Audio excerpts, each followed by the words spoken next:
अहिल्यानगरमध्ये धीरज परदेशी यांच्या हत्येच्या निषेधार्थ आंदोलन.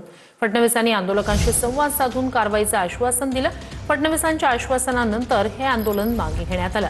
दरम्यान 3 दिवसापूर्वी अहिल्यानगर पालिका कर्मचारी धीरज परदेशी यांच्यावर प्राणघातक हल्ला करण्यात आला होता, ज्यात उपचारादरम्यान त्यांचा मृत्यू झाला.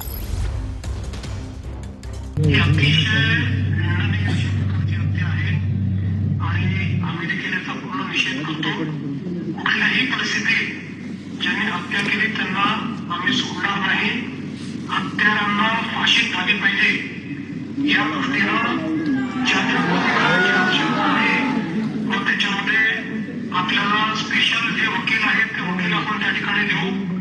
जे काही बेस्ट वकील आहेत चांगल्या 3-4 वकिलांची नावं काढून आपल्याची चर्चा करून त्यातला एक वकील आपण विशेष सरकारी वकील म्हणून देऊ आणि हायकोर्टाला विनंती करून हे सगळे केस फास्ट ट्रॅक प्रमाणे कधी चालवता येईल त्याचा देखील आपण करू. कोणीही कायदा हातावाला घेऊ नये. कोणी कोणत्याही प्रेशरमध्ये तुम्ही जबरदस्त शॉप बंद करू नये. कोणी तुम्हाला त्रास देत असेल तर लगेच तुम्ही डायल 112ला संपर्क करा. नाहीतर ठिकठिकाणी आमचा बंदोबस्त लावलेला आहे, त्यांना पण तुम्ही संपर्क करा. लोकल थानेदार पण संपर्क करा. फिक्स्ड पॉईंट बंदोबस्त लावलेला आहे. 2 व्हीलर पेट्रोलिंग, 4 व्हीलर पेट्रोलिंग आणि SRPF तर 3 कंपनी शहरामध्ये आहे. तो पूर्णपणे आमचा मोठा बंदोबस्त लावलेला आहे. फक्त जनताला मी आवाहन करतो, तुमच्यासाठी आम्ही हे बंदोबस्त नेमलेला आहे.